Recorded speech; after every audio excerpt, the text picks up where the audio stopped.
God is pure, is a shield unto them that put their trust in him. Art thou not unto his words, lest he reprove thee, and thou be found a liar?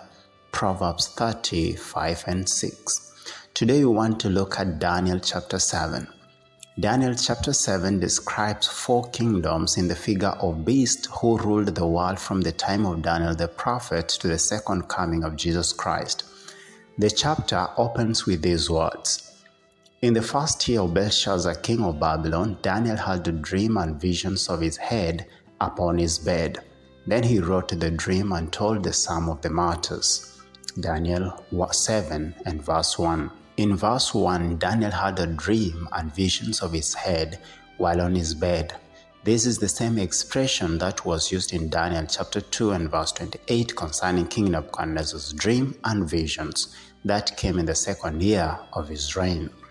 Dreams and visions are God's means of communicating to his servants. This fact was revealed to prophet Joel when he wrote, "And it shall come to pass afterwards that I will pour out my spirit upon all flesh, and your sons and your daughters shall prophesy. Your old men shall dream dreams, your young men shall see visions." Joel 2:28.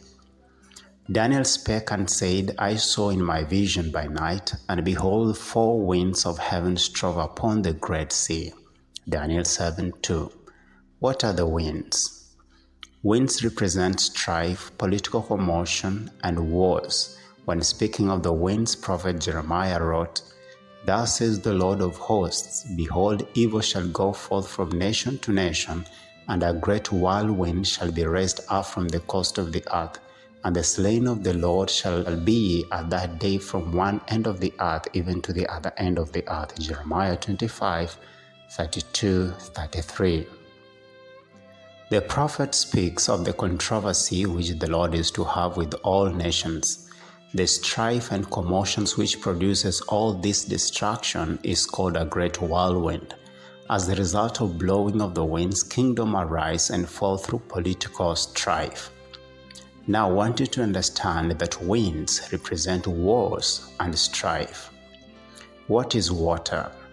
Seas or water represents people and nations and tongue. Said the angel to the prophet John, "The waters which thou saw are people and multitudes and nations and tongues." Revelation 17:15. Water represents many people is a fact that you need to understand now. Daniel saw in a vision wars in a populated region, and 4 great beasts came out from the sea, diverse one from another. Daniel 7 verse 3. What are beasts? The divination of the symbol of the 4 beasts is given to Daniel before the close of the vision. These great beasts, which are 4 kings which shall arise out of the earth. Daniel 7:17. The 4th beast shall be the 4th kingdom upon the earth, which shall be diverse from all kingdoms. Daniel 7:23.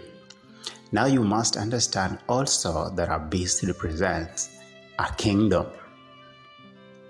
The first was like unto a lion, and had an eagle's wings, and I beheld till the wings thereof were plucked, and it was lifted up from the earth and made stand upon the feet as a man, and a man's heart was given to it.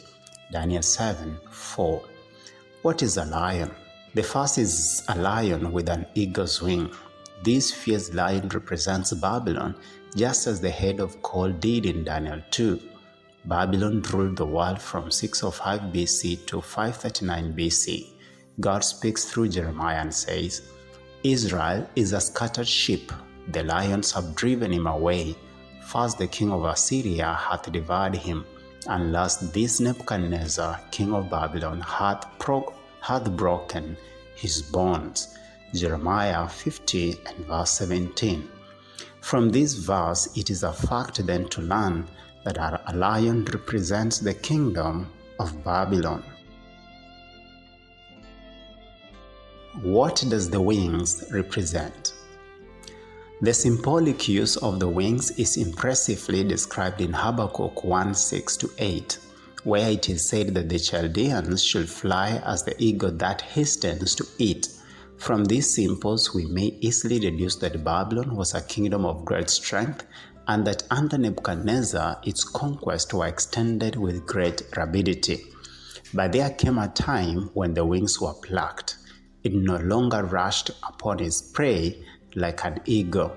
The boldness and the spirit of lion were gone. A man's heart, weak, timorous, and faint, took the place of a lion's strength. Such was the case with the nation during the closing years of its history, when it had become enfeebled, effeminate through wealth and luxury. Did you catch the fact that wings represent rapidity? It's a good point to mark at this point.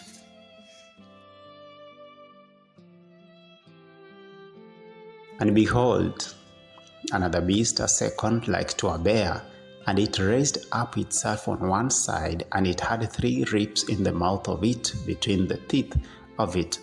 And they said thus unto it, Arise, devour much flesh. Daniel 7 and verse 5. What is a bear? The second beast is a bear with 3 ribs in its mouth. The bear represents the Medo-Persian Empire.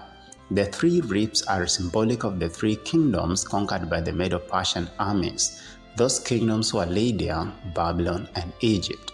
Medo-Persia ruled the world from 539 BC to 331 BC.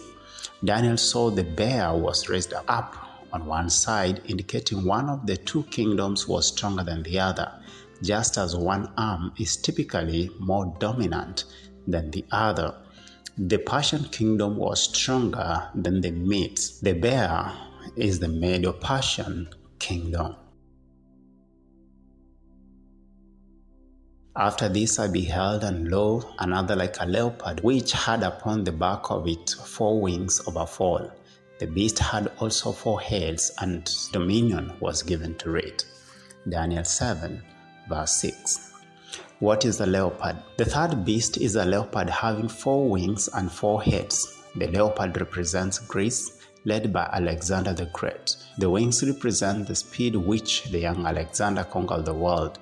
The 4 heads of the leopard represent Alexander's 4 generals who took over after the death of Alexander: Cassander, Lysimachus, Seleucus, and Ptolemy. After Alexander's death, these 4 generals divided the kingdom and fought among themselves for the control of Alexander's empire. Greece ruled the world from 331 BC to 168 BC. It's important also to note at this point that the leopard-like beast here is the kingdom of Greece. After this I saw in the night vision, and behold, a 4th beast, dreadful and terrible, and strong exceedingly, and it had great iron teeth, and it devoured and brake in pieces, and stampled the residue with the feet of it, and it was diverse from all the beasts that were before it, and it had 10 horns. Daniel 7:7. Who is the 4th beast? Inspiration finds no beast in nature to symbolize the power here illustrated. No addition of hoofs, heads, horns, wings, scales, teeth, all needs to any beast found in nature will answer. This power is diverse from all the others, and the symbol is wholly different from anything found in animal kingdom. This beast was a dreadful, terrible, and exceedingly strong beast with great iron teeth. This beast with its iron teeth represents the same kingdom as the iron legs in Daniel chapter 2. Those legs represented the pagan Roman Empire. The 10 horns are explained in verse 24 to be 10 kings or kingdoms which should arise out of this empire. Rome was divided into 10 kingdoms. These kingdoms have ever since been spoken of as the 10 kingdoms of the Roman Empire. History identifies these 10 barbaric tribes as the Visigoths, Franks, Suevi, Alemanni, Anglo-Saxons, Lombards, Burgundians, Hellurai, Vandals, and the Ostrogoths. History tells us these last 3, the Hellurai, Vandals, and Ostrogoths, were destroyed through the influence of the little horn as it came into power. In our next video, we will be looking at the little horn. In summary, the Bible shows the four major kingdoms which have ruled the world since the time of Daniel the prophet, 605 BC, to the time of the fall of Roman Empire, 476 AD. The first kingdom which ruled the world was Babylon in the time of Daniel. It was followed by Medo-Persian kingdom, which came and fell. The third was the Greece, came and fell. And the fourth was the pagan Roman Empire, which fell in 476 AD before it split into 10 kingdoms, which I've mentioned there before. After the four kingdoms, we will next look at the little horn of whom Daniel now turns his focus. Until our next video, God bless.